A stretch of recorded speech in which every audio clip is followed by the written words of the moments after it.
vitu mbili, maombi na wimbo. Na naomba Medhu siku moja ama badilisha ama viongozi hapa, saa ile wewe hauko available nikuje niombe vile umeombewa, ndio mambo yangu ikuwe mbele hapo. Na unajua Your Excellency, vile kumbe ndugu yangu Medhu alishatangulia, penye natoka naweza kubaliwa nipate bibi watatu. So naweza wachukua mkorino. Asanteni sana, Mungu awabariki.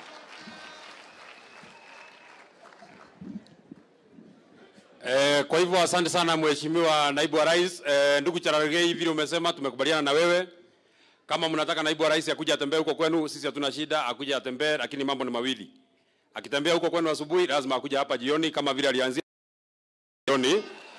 Na jambo la pili, ni lazima tusikie mkiongea saa hii na mkiongea ile ya mbele. Kama mnaongea saa hii peke yake na muongee ya mbele, tutakatiza hiyo safari.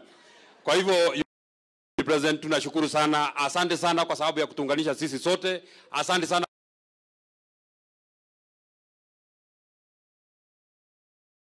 Sisi tuko nyuma yako 100%. Wakati huu Mungu ametupatia kiongozi mmoja. Ndio maana wakolino wote hawa wamekutana. Wakijua kwa sababu wanajua kiongozi wao ni mmoja na anaitwa Rigathi Gachagua. Wabunge wote wameshikana. Unajua juzi tumekuwa na mkutano yetu ya caucus ya senators wa Mount Kenya. Hakuna mtu mwenye ako nje ya hiyo reli yako ya kuunganisha wa Kenya. Ile kitu mimi nilikuomba na ninakurudia leo. Wakati naongea maneno hii ya kuungana Mount Kenya, utasikia watu wengine wanakasirika. Lakini sana sana wenye watakasirika sio wa Mount Kenya.